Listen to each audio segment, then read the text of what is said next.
Assalamualaikum warahmatullahi wabarakatuh. Waalaikumsalam warahmatullahi wabarakatuh. Langsung saja saya di sini akan menjadi moderator dari kelompok 2 yang menjelaskan mengenai integrasi nasional.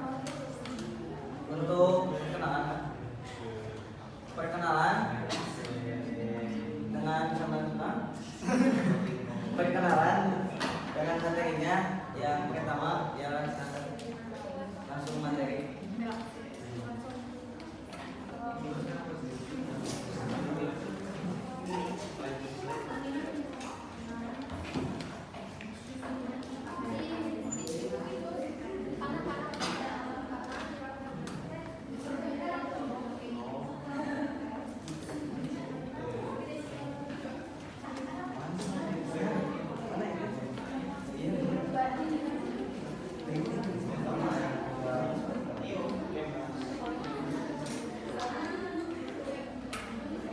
Integrasi nasional akan disampaikan oleh Bella, saudara Bella. Apa aja silakan. Perkenalkan, saya Bella. Di sini saya akan menjelaskan definisi integrasi nasional. Izin duduk ya. Secara etimologi, integrasi berasal dari kata Latin yaitu integrer, yang artinya memberi tempat untuk suatu unsur demi suatu keseluruhan. Kemudian dari kata kerja tersebut dibentuk kata benda yaitu integritas, yang artinya keutuhan atau kebulatan. Selanjutnya dari kata benda tersebut dibentuk kata sifat yaitu integer, yang artinya utuh. Jadi dapat diartikan integrasi itu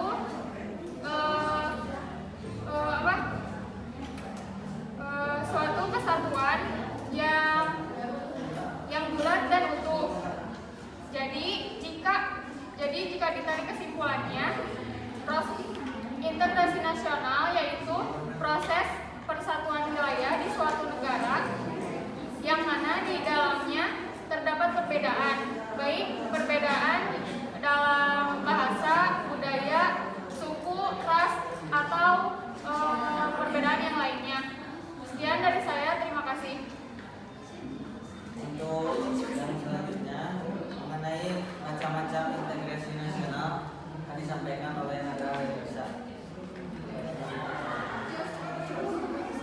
Perkenalkan, nama saya Nanda Harisa. Di sini saya akan memaparkan macam-macam integrasi nasional. Macam-macam integrasi nasional ada 3. Yang pertama integrasi kebudayaan, yang kedua integrasi sosial, dan yang ketiga integrasi nasional. Integrasi kebudayaan adalah proses penyesuaian antara kebudayaan yang saling berbeda sehingga mencapai keselarasan dalam fungsinya di kehidupan masyarakat. Integrasi nasional ditinjau dari aspek kebudayaan adalah proses pembentukan kebangsaan. Yang kedua integrasi sosial. Integrasi sosial mengandung makna bahwa adanya proses saling mempengaruhi antara dua kelompok atau dua individu yang didasari oleh 4 faktor. Yang pertama komunikasi, solidaritas, budaya dan agama, dan daya tampung sosial. Dengan adanya komunikasi, kita dapat membuka kontak-kontak sosial, dan dalam kontak sosial itu terdapat proses saling mempengaruhi. Lalu ada solidaritas kelompok, di mana solidaritas kelompok ini adalah interaksi yang intensif yang dilakukan untuk merealisasikan tujuan bersama. Lalu ada budaya dan agama, dengan adanya nilai-nilai budaya dan norma agama, diharapkan masyarakat mampu hidup dengan norma dan budayanya yang ada. Lalu ada daya tampung sosial. Daya tampung sosial ini membentuk sebuah integrasi sosial budaya yang dimana dipengaruhi oleh perbedaan kebiasaan, adat istiadat, dan aspirasi. Lalu yang ketiga ada integrasi nasional, adalah proses lanjutan dari perasaan persatuan bangsa. Perasaan persatuan bangsa ini lahir dari perjalanan atau historis yang dialami oleh kelompok etnis itu sendiri. Sekian, terima kasih. Untuk yang selanjutnya yaitu faktor-faktor yang mempengaruhi integrasi nasional akan disampaikan oleh saudara kami. Baik, assalamualaikum warahmatullahi wabarakatuh. Waalaikumsalam. Perkenalkan, nama saya Emil Jamjami akan memaparkan tentang faktor-faktor yang mempengaruhi integrasi nasional. Yang pertama yaitu faktor pendorong integrasi nasional. Faktor pendorong sendiri yaitu bisa, yang salah satunya adalah dengan adanya ancaman dari luar, yaitu seperti bisa ancaman militer. Dengan adanya itu kita bisa menjadi satu kesatuan gitu, karena takut mungkin takut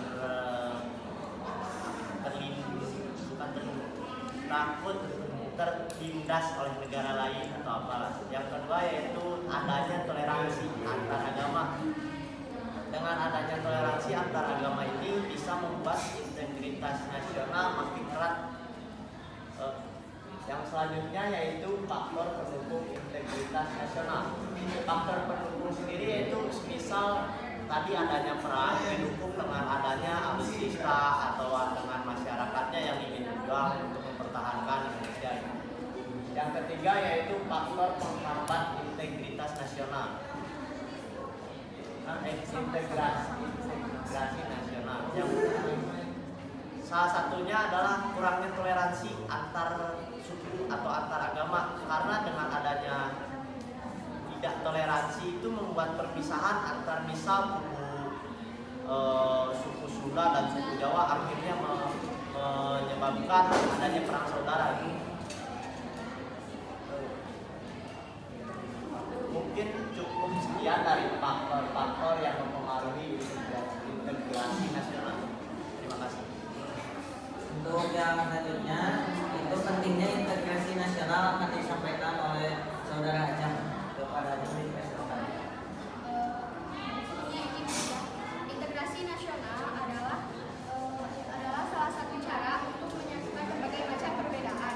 Integrasi nasional sangat penting diwujudkan dalam kehidupan masyarakat Indonesia, karena integrasi nasional karena masyarakat Indonesia bisa disebut sebagai negara yang masih berkembang dan masih mencari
tentang ancaman terhadap integrasi nasional. Ancaman ini terbagi menjadi dua macam, yaitu ada ancaman militer dan ancaman non-militer. Ancaman militer sendiri ada dua, yaitu ancaman militer dalam negeri. Ancaman militer dalam negeri merupakan suatu ancaman yang berawal dari militer yang ada di dalam negeri. Nah, salah satu contoh kasusnya yaitu seperti kudeta dan kan yaitu G30 SPKI. Nah, peristiwa G30 SPKI ini merupakan pemberontakan yang diawali oleh antek-antek militer. Nah, orang-orang yang memulai pemberontakan ini yaitu orang-orang yang berada dalam lingkungan militer. Dan yang kedua adalah ancaman militer luar negeri. Nah, mungkin ini salah satu hal yang membuat sejarah hebat.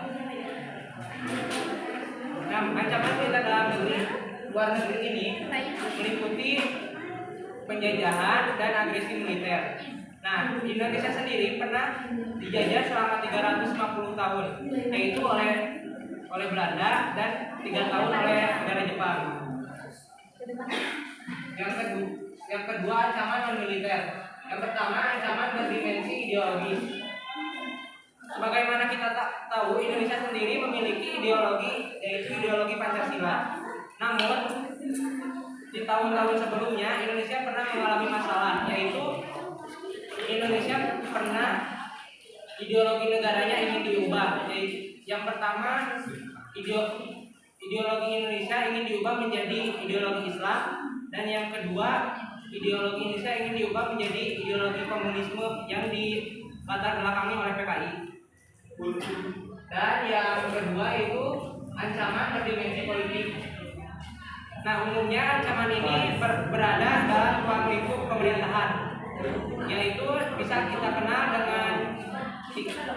dengan sebutan korupsi, nepotisme, dan kolusi. Yang ketiga adalah ancaman berdimensi ekonomi. Nah, ancaman ini bisa terjadi ketika adanya kesenjangan sosial dan perbedaan pendapatan ekonomi. Dan yang keempat adalah ancaman berdimensi sosial budaya. Ancaman ini masyarakat Indonesia sendiri masyarakat Indonesia sekarang itu umumnya lebih mengikuti tren kebarat-baratan. Nah, misalnya seperti mengikuti budaya pakaian barat, gaya rambut barat, dan lain sebagainya. Yang kelima ancaman berdimensi teknologi. Nah, ancaman ini sekarang baru-baru ini di Indonesia sedang marak kasus, yaitu kasus cyber kriminal, yaitu kasus Bjorka.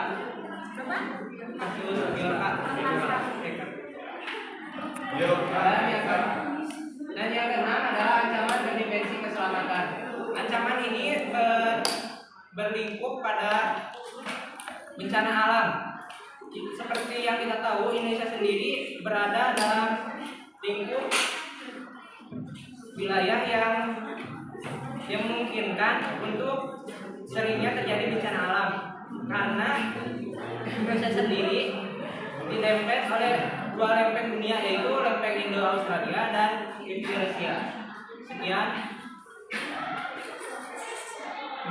Untuk yang selanjutnya yaitu cara mengatasi ancaman integrasi nasional akan disampaikan oleh Mas Adam. Silakan Mas. Mohon perhatiannya, di sini saya akan menerangkan dan menjelaskan tentang cara mengatasi ancaman dalam integrasi nasional bangsa Indonesia. Dalam Undang-Undang Pasal 1 UUD sampai 5 tahun 1945 menyatakan bahwa setiap warga negara harus ikut serta dalam mengamankan dalam kedaulatan bangsa Indonesia, dan juga kedua usaha pertahanan yang dilakukan oleh tentara Tentara Nasional Indonesia dan juga Polisi Republik Indonesia, TNI ataupun Polri sebagai landasan utama pertahanan dalam bangsa Indonesia dan juga keamanan juga.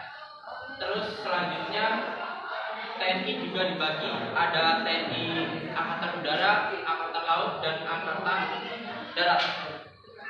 Dalam pembagian tentara tersebut dapat dipastikan bahwa setiap elemen di bumi, ada di udara, dasar, laut, dan juga udara, itu sudah ada bagian dari keamanan dari pemerintah itu sendiri.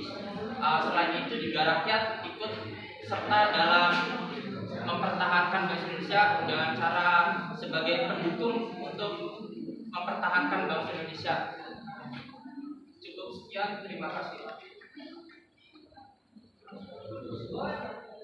Kemudian selanjutnya itu contoh masalah integrasi nasional yang disampaikan oleh Nanda. Ada beberapa contoh masalah integrasi nasional di sini. Yang pertama ada masyarakat Muslim Tobelo terjadi pada tanggal 26 Desember 1999. Secara garis besar, konflik ini didasari oleh perbedaan pendapat antara agama Kristen dan agama Islam. Yang kedua ada kerusuhan antara NTB yang terjadi pada tanggal 17 Januari tahun 2000. Lalu ada konflik Aceh tahun 1989 sampai 1998. Lalu ada gerakan Papua Merdeka atau Free West Papua yang didasari oleh rasa kekecewaan kepada Papua karena mereka menyebutkan bahwa infrastruktur di Indonesia ini tidak merata.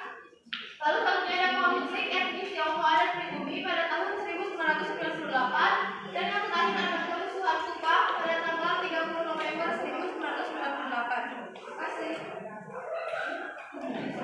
Baik, itu yang bisa disampaikan oleh kelompok dua. Silakan dan teman-teman ada yang mau ditanyakan. Saya dua. Jawab.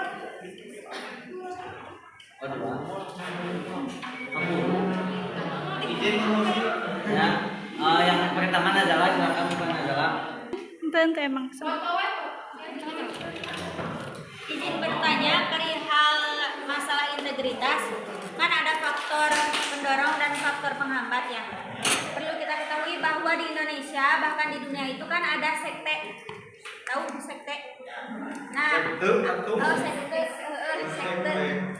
Nah, sekte-sekte tersebut apakah menjadi masalah dalam integrasi baik dunia maupun Indonesia? Kalau misalkan menjadi masalah, apa yang menjadi masalahnya? Terima kasih. Kan tadi jelaskan sama Mas Adan, setiap warga negara teh wajib itu ikut serta dalam pengintegrasian bangsa Indonesia kan, dalam pengamanan kayak gitu. Nah, bisa diberikan contoh pengamanan, bentuk pengamanan kita kepada negara teh kayak gimana? Nah, ataupun dunia, bila penasaran, apa Pertanyaan dari saya tentang bagaimana sikap rakyat terhadap keamanan di negara sendiri.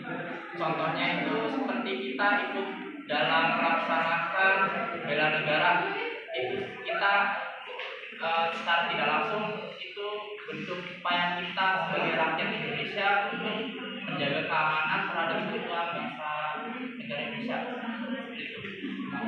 Jadi tambahkan yang tadi contoh integrasi nasional dalam masyarakat gitu ya. Salah satu contohnya itu mungkin menjaga keamanan kampungnya dengan bisa adanya posronda atau keliling apalah buat keamanan gitu. Menjaga dari maling dengan adanya itu jadi persatuan dalam ruang lingkup kampung atau desa itu terjaga. Izin menjawab pertanyaan dari Najwa. Faktor yang mempengaruhi sekte apa sih masalahnya? Jadi sebenarnya sekte itu bisa bermasalah bagi negara atau dunia apabila tujuannya itu salah satunya untuk misal dengan adanya sekte itu bisa memenuhi komunisme dengan adanya itu bisa ingin merubah ideologi negara yang tadinya ingin mempersatukan malah akhirnya jadi memisahkan, memecahkan. Sekian.